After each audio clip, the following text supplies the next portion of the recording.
Yes, it's true. I've been a horror fan for almost 30 years now, and I just watched the Terrifier movies for the first time recently.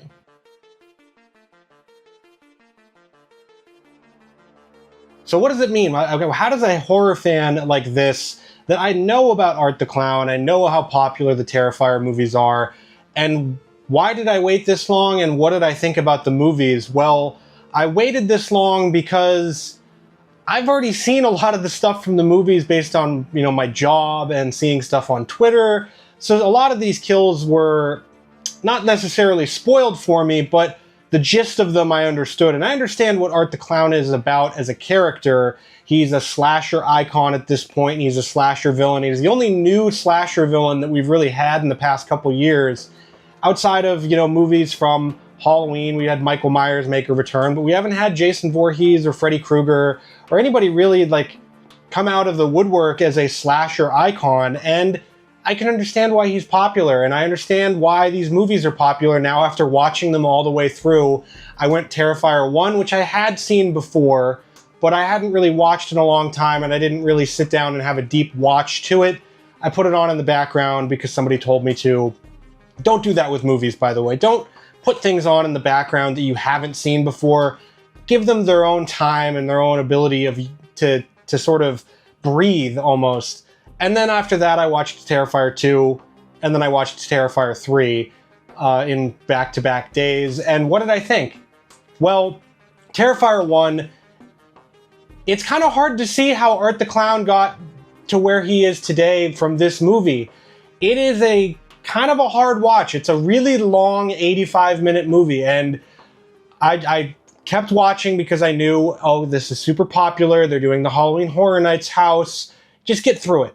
So I watched through Terrifier 1, and really the biggest qualms I have with that movie are, one, that they killed off the final girl, and then after they killed her, there's all this stuff with the sister after where if I was making this movie, I would have just ended it after he killed the final girl, and then that would be a shocking ending by itself.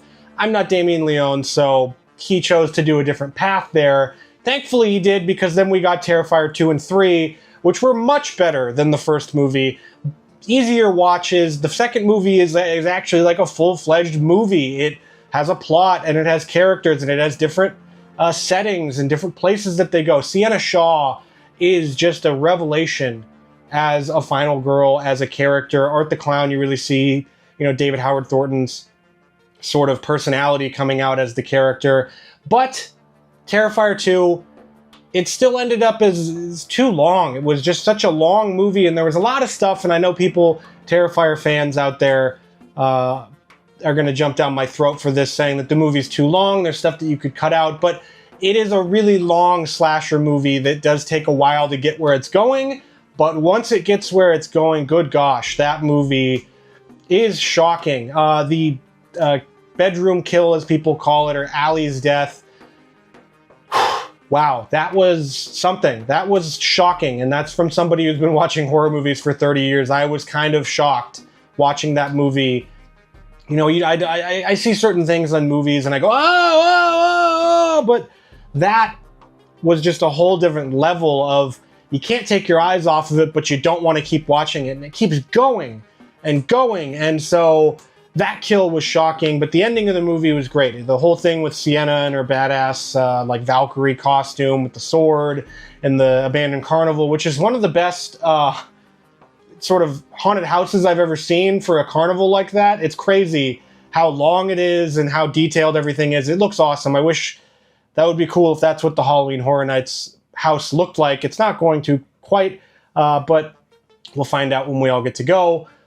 But the movie, it left off some questions that I would have liked answered, a little bit more context to certain things. But the stuff with Sienna and her friends, the stuff at the high school, the stuff with Sienna and her brother, that's all great. Her mom in the movie is terrible. Her mom is awful.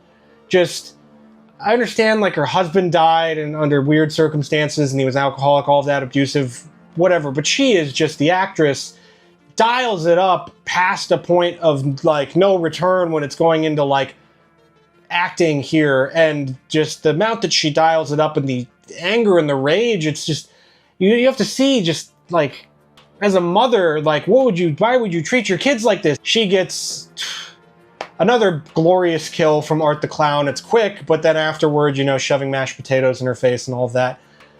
Terrifier 3 now. Terrifier 3 cemented for me why I can see why this character is so popular. Because this movie was a revelation of modern horror. It normally, when things get more mainstream, they start to suck. You know, people say Metallica got mainstream, they started to suck. You know, horror movies got mainstream, they get worse, they get made for more the lower common denominator of viewers, all of that, blah, blah, blah. With Terrifier, I think the sweet spot between independent, sort of almost smut violence film and big box office slasher, the wherever it's at with Terrifier 3 is a perfect joining of those two sort of things, that you get both of them for fans of people who want a slasher movie with a little bit more bite, but people who want something that's not quite mainstream that they can still root for. And I think Terrifier 3 really captures that perfectly, where you have tons of the violence, but it's cartoonish, and it's not as sadistic and gratuitous as it is in Terrifier 2. And you have more of the characters, and there's more of her family life and all of that, but then you still have Art the Clown being Art the Clown. And then you also throw in this wrinkle of, like, this evil force that's sort of controlling Art or propelling Art or whatever. That is a great idea. It gives him a backstory, but it's not like we're learning that Art the Clown was a fat kid that was bullied or whatever, like the Rob Zombie Halloween movies did, where there's enough intrigue and mystery to the character to where you can fill in the gaps with your own imagination, and you don't need to be spoon-fed it, but you do get, this is kind of the reason why he's like this, or why he has powers, or why he's invincible, or blah, blah, blah, blah, blah. They were probably going to learn a lot more about in Terrifier 4. But this movie, for me, was just absolute perfection of the medium, of the genre. The kills were glorious, the amount of blood and guts and all of that.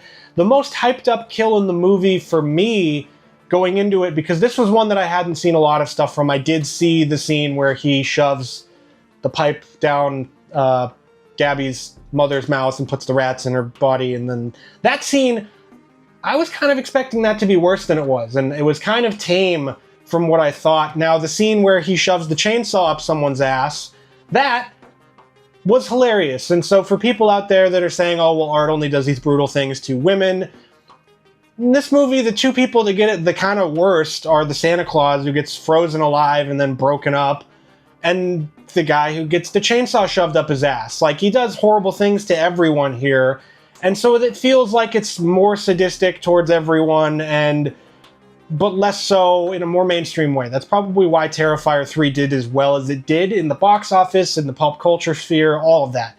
Because movies like this have come and gone where there's been ultra violence and all of that, but they haven't latched on in a pop culture way like this movie and this series has. And going forward for Terrifier 4, expanding the narrative, expanding the scope, whatever they're going to do with it, I'm all for it. I'm all for learning more about this evil presence, this evil spirit or whatever that has taken over, you know, the pale little girl and Art and all of this. I'm all for that.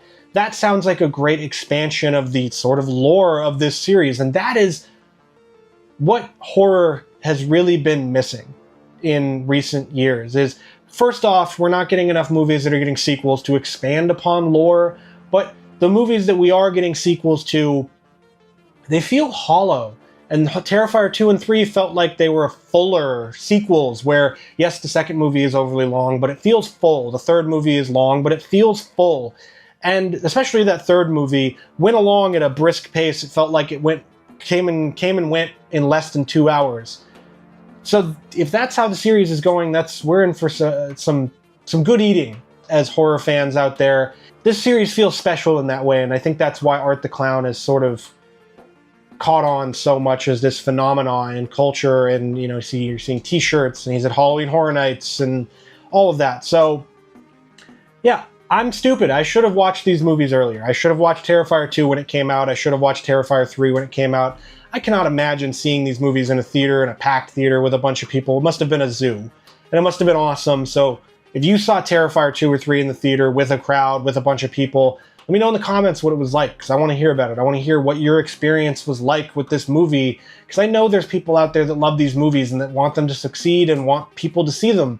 And I will recommend these movies to people, certain people, because obviously you don't want your grandmother watching this unless she's into that, and she's into horror movies. But these movies have a special place, and if the series keeps going in the way it does, we have a very special series on our hands. I'm going to go buy the Art Attack box set from Umbrella now, because I was kind of waiting on the fence about it. Wanted to see if I liked Terrifier 2 and 3, and I think I'm going to get it. I think I'm going to buy that box set and cherish those movies and rewatch them and get all the details that people love. But what do you think of the Terrifier series? Are you into the series? Do you love these movies? Do you hate these movies? What do you think of them? What was your first time watching the movies like? Let me know in the comments what you think. And yeah, if you want to see more videos like this, where I go through horror films or whatever, you can check out Fright-a-thon. It is my Halloween marathon that I'm going through, and I'm going to be doing more videos on horror, and you can check them out all right here.